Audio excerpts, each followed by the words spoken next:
honestly, the majority of the majors now are financially not worth it. I think that worthless is one word, but oversaturated is another good word. Or saturated.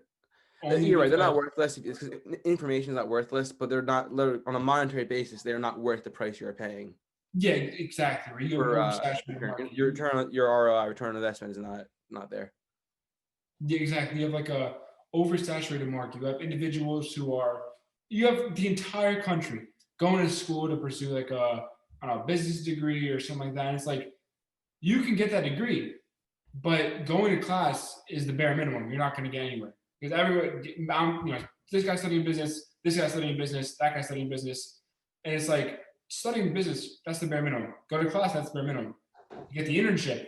You have one foot in the door. Get another internship, second foot in the door. Your dad's a CEO. Then you're going to be moving some places. You need connections. You need hard work, and you need a degree in this world to succeed. That's my thoughts on the degree.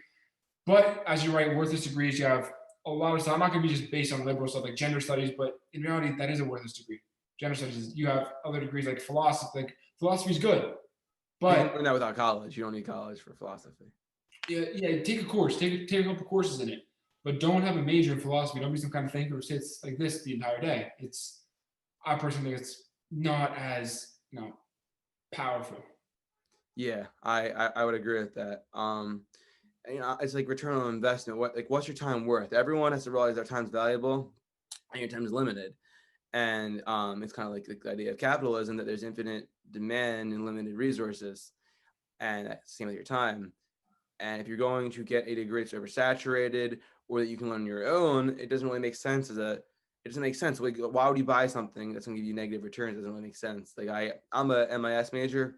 Truthfully, I would like to just drop out of college and do this stuff full time, but I want my parents to be happy, and I think I'm almost done, so I might as well finish it.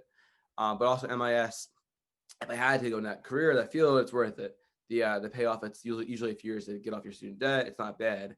But now with this new crisis of student debt, the student debt crisis is leaving students screwed, and they're mad at the system. Like, no, all these people want free college because we created a huge issue with these worthless majors that can't be paid off.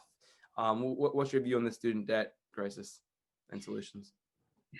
You know, I definitely don't think eliminating it is like what Elizabeth Warren wanted to do, just eliminate the entire student debt. Bernie Sanders wants to eliminate the entire student debt.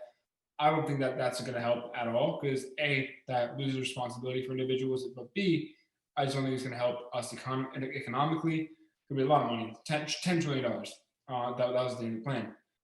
My solutions for student debt is people got to realize that maybe college isn't for them because we need we need firefighters, we need the bricklayers, we need the electricians. Those are paying jobs. Electricians, you go to apprenticeship for about 5 years. You work for a little bit bare minimum money for 5 years. You're making 200K in the next 10 years. Yeah, Electricians make a lot of money. and A dude, lot of these, and you think you work hard all day. No, you work a 9 to 5. yeah, You take a union job. You're making a lot of money. You really are. I want to touch on another point about return on investment. If anyone younger is watching this video who has still about a year left before they go into college, the biggest mistake I made was not going to military school. really, elaborate. West Point, Army, Navy, those are schools that you want to be at because what I am not as affluent in is discipline. I really believe that if I was in military school, I would definitely be way more disciplined, way more determined, and way more strong-headed when I'm doing decisions. Because 2/3 of like the Fortune 500 company CEOs are military academy graduates. Oh, Donald I didn't Trump, know that. military academy graduate. Donald Trump. A lot of the biggest guys you find in business are from the military academies. I genuinely think that if I had the opportunity to go back, time traveling, some kind of machine, I would apply to West Point, Army, or Navy, and I would want to go to one of those schools because military teaches you discipline, and discipline is what you need to succeed. Yeah,